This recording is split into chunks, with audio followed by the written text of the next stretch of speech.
You think you know everything about the underground hip-hop mockumentary that out-satirized Spinal Tap? Think again. From a nearly $1 million budget that was secretly 99 cents short of seven figures, to TV censorship involving floating cartoon hats covering rappers' mouths, fear of a black hat hides bizarre production secrets, surreal casting choices, and filming incidents so strange they sound like parody themselves. Prepare to discover the weirdest behind-the-scenes stories from this cult comedy masterpiece. Fact 1. The almost $1 million deception. When Rusty Cundieff sat down with executives at ITC Entertainment to discuss the budget for Fear of a Black Hat, he encountered one of Hollywood's most bizarre examples of corporate penny pinching.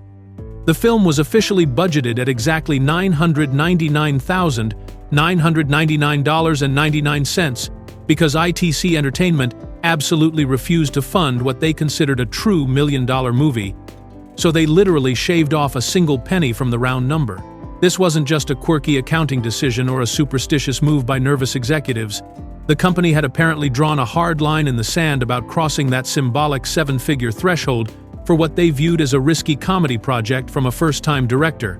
By keeping the budget at 99 cents under $1 million, they could technically claim they hadn't greenlit a $1 million production, even though the difference was literally pocket change. The irony of this decision becomes even more apparent when you consider what Cundieff accomplished with his almost $1 million budget. He created a comprehensive mockumentary that required multiple music video productions, various filming locations, a full cast and crew, and all the technical requirements needed to satirize the hip-hop industry effectively. The single penny that ITC Entertainment saved represented the kind of corporate logic that values symbolic gestures over practical reality. What makes this budget story even more remarkable is that Cundieff had already proven the project's viability with his $600 proof-of-concept video shot on 3/4-inch tape. He went from a bare-bones demonstration costing less than most people spend on groceries to securing nearly $1 million in funding, only to have executives balk at that final cent. This penny-pinching decision perfectly captured the absurd corporate mindset that the film itself would later satirize through its portrayal of the music industry's equally bizarre business practices. Fact 2. Cannes' first midnight sellout surprise. Fear of a Black Hat made history at the Cannes Film Festival in 1993, but not in the way anyone expected when the festival organizers reluctantly granted it a single midnight screening slot. The film became the very first movie in Cannes history to completely sell out a midnight showing, creating an unprecedented situation that caught festival programmers completely off guard and forced them to scramble for additional screening time. Midnight slots at Cannes have traditionally been reserved for experimental films, cult movies, or projects that don't fit into the festival's main competition categories. These late-night screenings typically attract smaller, more adventurous audiences who are willing to stay up late for something unusual or offbeat. Festival organizers usually view these slots as less prestigious opportunities, often giving them to films they're not entirely sure how to categorize or promote within their main programming blocks. When Fear of a Black Hat was assigned its single midnight slot, nobody anticipated the massive audience response that would follow. Word spread quickly through the festival about this hip-hop mockumentary that was getting laughs and generating buzz among early viewers. The demand became so overwhelming that the festival had no choice but to extend the film's run with several additional midnight showings, all of which also sold out completely. This unexpected success at Cannes represented a significant validation for Rusty Cundieff's satirical take on hip-hop culture, especially considering that the festival audience consisted largely of international film industry professionals and critics who might not have been familiar with the specific aspects of American rap culture being parodied. The fact that the film could connect with such a diverse, sophisticated audience while maintaining its authenticity and humor demonstrated its universal appeal beyond just American hip-hop fans. The sellout screenings also proved that midnight programming could generate just as much excitement and attendance as the festival's more traditional daytime slots. Fact 3. The 600 pitch that sold everything. Before Rusty Cundieff could secure his nearly $1 million budget for Fear of a Black Hat, he had to prove his concept would work using nothing more than $600 and a 3/4-inch video camera. This bare-bones demonstration tape became the crucial selling tool that convinced investors to fund what would become one of the most successful hip-hop parodies ever made, transforming a weekend project shot for the cost of a decent television into a major film production. 3/4-inch video was a professional broadcast format popular in the early 1990s, but it was far from the high-quality film stock that major movies typically used. Kundieff's decision to shoot his proof of concept on this format meant he was working with grainy, low-resolution footage that looked more like a public-access television show than a Hollywood production. The $600 budget had to cover everything from equipment rental to basic props, costumes, and any other production needs required to demonstrate his mockumentary concept. Despite these severe limitations, Kundieff managed to capture enough of his vision on tape to show potential investors exactly what Fear of a Black Hat could become with proper funding. The demonstration reel showcased his ability to satirize hip-hop culture while maintaining the authentic documentary style that would make the final film so effective. Investors could see his comedic timing, his understanding of the music industry, and his skill at directing actors in the improvisational style that mockumentaries require. The success of this $600 pitch tape represents one of the most dramatic budget increases in film history, jumping from a weekend experiment to a major production budget that was nearly 1,700 times larger. This massive leap demonstrated how a well-executed concept can overcome technical limitations when the creative vision is strong enough to convince investors that a larger investment will pay off significantly. Fact 4.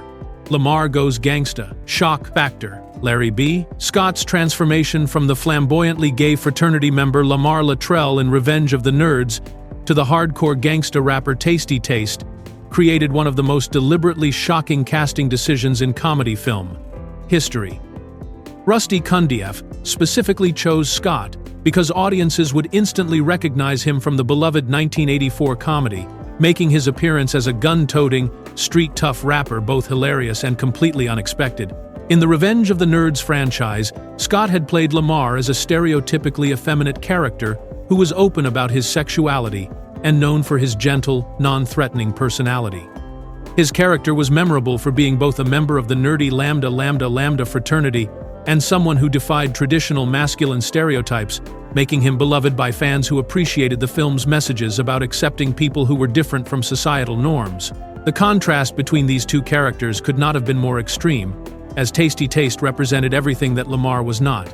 In Fear of a Black Hat, Scott portrayed a rapper who bragged about his history in pharmaceutical distribution, carried multiple weapons, and embodied the hyper-masculine persona that defined gangsta rap culture in the early 1990s. His character was designed as a parody of rappers like Eazy-E and Flavor Flav, complete with aggressive lyrics and a tough street attitude that was the complete opposite of his previous film work.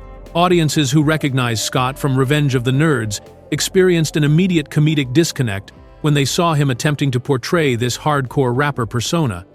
The casting choice worked on multiple levels, as it not only provided instant laughs for viewers familiar with his previous work, but also highlighted the performative nature of gangsta rap personas, suggesting that even the toughest-seeming rappers might be playing characters rather than expressing their authentic selves. Fact 5.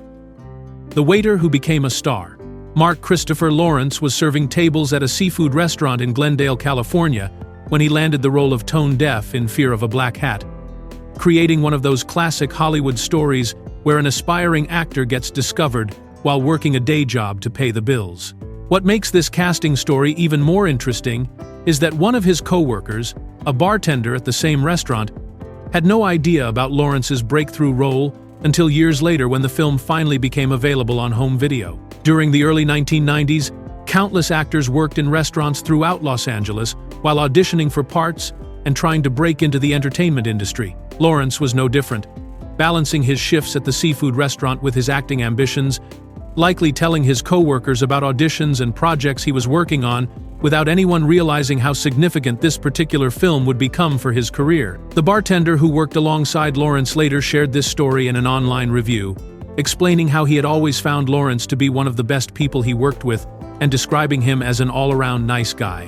When Lawrence mentioned he was working on a rap satire movie, the bartender promised to check it out, but it wasn't until the film was released on VHS that he actually got the chance to see what his former co-worker had accomplished. By the time the bartender finally watched Fear of a Black Hat on video, he was amazed by Lawrence's performance and wanted to reach out to congratulate him.